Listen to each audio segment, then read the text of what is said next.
Welcome back, everybody, to our Growing Healthy Communities podcast. And it is August week 4. It is our final week of this podcast series, Working Together for Racial Justice and Inclusion. And that is chapter 25 in the Community Toolbox, if you're following along there. And I'm excited to be here to join you today. I do want to let you guys know that I will be going out on maternity leave after this one. And so we will have some special guests join us to bring you the upcoming podcasts. We have some volunteers that are going to be working with us this summer, and they're going to be putting together some podcasts for you guys. So stay tuned because there is more coming. It'll just be with a different voice, and that may be encouraging to you all just to hear something new. Or somebody new.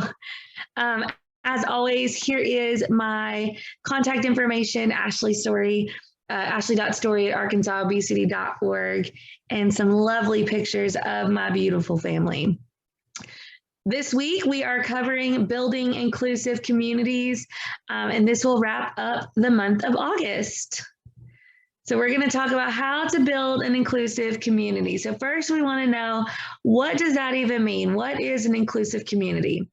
Well, an inclusive community is a community that does everything that it can to respect all of its citizens, give them full access to resources, and promotes equal treatment and opportunity for all. It also works to eliminate all forms of discrimination. An inclusive community engages all of its citizens in decision-making processes that affect their lives. It also values diversity. It recognizes that we are all different and that that's important to have all of that diversity in the community. And then it responds to racist and discriminating incidents, responds to those incidences. So why is building an inclusive community important? Well, injustice should not be tolerated. Acts of exclusion, and injustice based on a group identity and other factors should not be allowed to occur or to continue. Also, all people have the right to be a part of decisions that affect their lives and the groups that they belong to. And then diversity enriches our lives.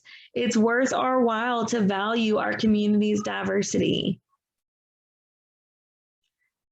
Now let's look at, when should you build an inclusive community? Well, an inclusive community can be built at any time.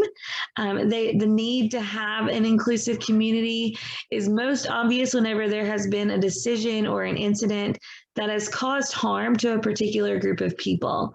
But overall, anytime we should focus on building an inclusive community. It just seems to become more important whenever there is an incident that does happen. It's also important to consider the motivation behind an individual or a group or a community's desire to build that inclusive community, because the motivation is going to affect all of the following. So it's going to affect the types and sequence of strategies selected.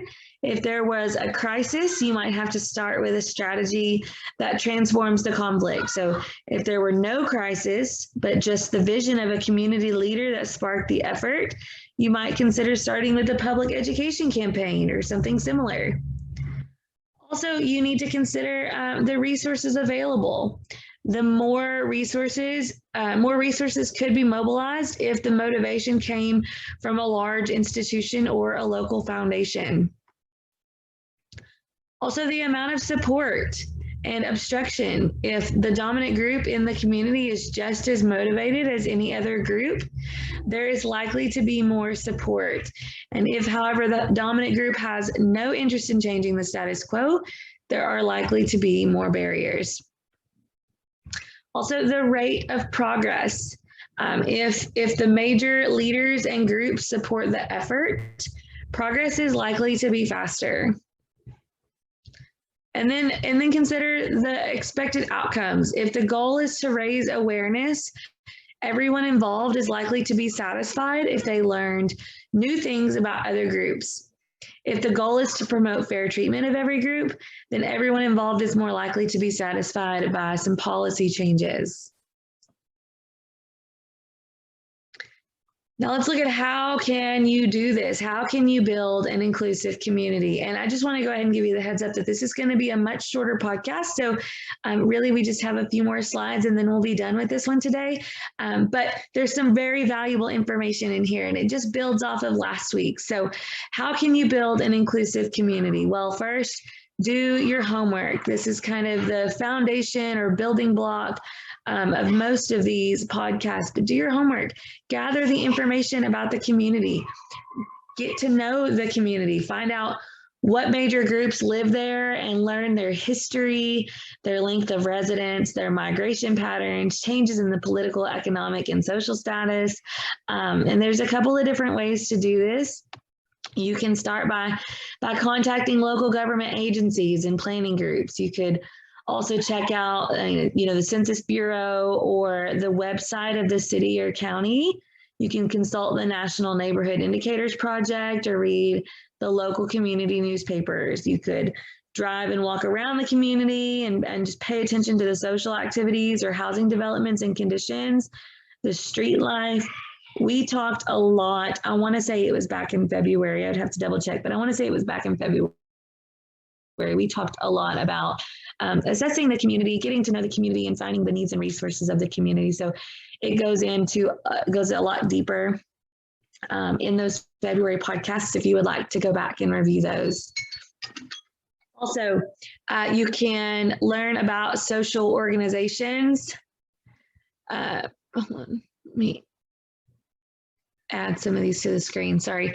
You can learn about social organizations of the different groups, including their social points, so their support networks and their major institutions. You can also identify the major events that affect the community. These could be the election of a new mayor who does not value the community's diversity, or the closing down of a major factory that costs many people their jobs. Could be the establishment of a casino or the expansion of a mental health center. Consider the links between these events and other changes in the community and pay special attention to how these events have affected the major groups in the community. Engage the most influential leaders representing the major groups in the community from beginning to provide guidance. So from the very beginning, you want to get them involved. You can convene a community council or comprised of the influential leaders from different groups to help you review, analyze, and summarize the information that you gathered. Be sure to identify cultural resources and assets as well as needs. The process of convening this community council is an important consideration when you're working with 2 or more racial, ethnic, and cultural groups to build an inclusive community. You're going to want to consider carefully the history of exclusion and power differences. And there are some tools in the Community Toolbox website that you can use to help you in this process. Also work with the community council to identify potential points and strategies for building an inclusive community. So consider the way in which a problem or concern was raised and described by different groups and their leaders, and the groups that may be associated with being the perpetrators or bystanders of exclusive practices.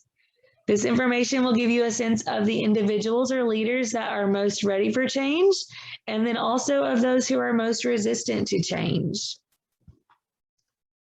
Bring together different groups of people, bring together different people that are representing different groups as equals in terms of power, respect, and importance. So make sure that all groups involved are considered equals. Processes and procedures, formal or informal, must be put into place to ensure that people are treated equally and that decisions are made collaboratively. A simple example of this is how language differences are dealt with during meetings and other forms of interaction. And then finally, create opportunities to share for members of different groups to identify and share their similarities and their differences. By getting to know someone as an individual, there's less of a tendency to perceive another group as monolithic and homogeneous. It allows members of groups to recognize that even though they may differ in some ways, they may share a common identity and some common goals and perceptions as others.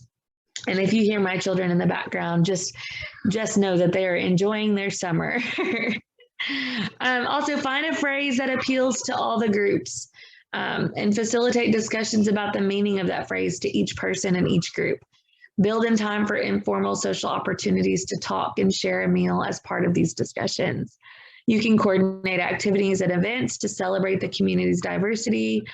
And you can also educate different groups in the larger community about conditions and forces that help shape a group's identity and current situation. Here is a tool from the Community Toolbox website that you can use. It's Association for the Study and Development of the Community, a planning guide for valuing diversity. So this is available to you on their website, and the website is listed here in the bottom of the screen. Look at this fun little pointer. I did not know it did this. So you can go there and get this, pull down this tool or open their toolkit and use this.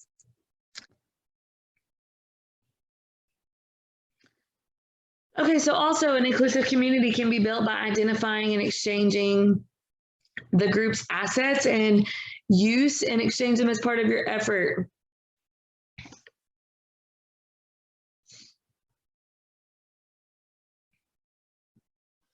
Also, allow for the identification of each group's assets and use and exchange them as a part of your effort.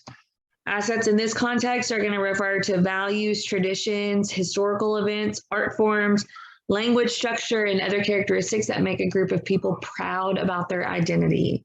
So find opportunities for this type of exchange to occur throughout your effort. Also, respect and transform conflicts into improved capacity and relations in the community.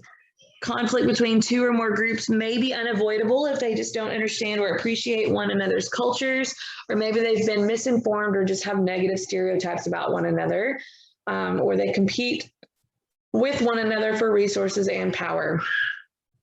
Recognize that different groups have their own ways of dealing with conflict. Some cultures encourage their members to conform, while others encourage their members to challenge the forces that impinge on their rights. The goal is not to do away with conflict, because that's impossible, but rather to use conflict in a constructive way to develop people's capacity to work together. You can hire an outside facilitator to help with this. You could hire an outside facilitator who can work with you and help with this in the community council throughout the effort to transform conflicts. But recognize that the potential facilitators' perceived group identity could have a positive or negative effect on that process. So also ensure institutional support for promoting inclusion, equity, and justice. Equity means that everyone has equal access to economic, social, and educational opportunity. Justice means that we uphold fair treatment and due reward in accordance with honor, standards, or law. Support from institutions like local governments or schools are essential for creating an environment that supports your community effort because of the status, power, resources, and relationships that these institutions have. They could either sanction or obstruct your effort. Also, acknowledge and celebrate successful collective action. Successful collective action not only is going to improve the community, but it also strengthens the group's relationships. It reinforces the positive experience and outcome of working together, and groups are more likely to want to work together again. So take time to acknowledge and celebrate even the smallest of accomplishments. So for example, maybe the council members could have dinner together at a restaurant. The council could also make an award to the groups that were a part of this success. Sustain relationships, strategies, and changes at multiple levels, including the individual, group, and institutional levels. And this is the final way to build that inclusive community.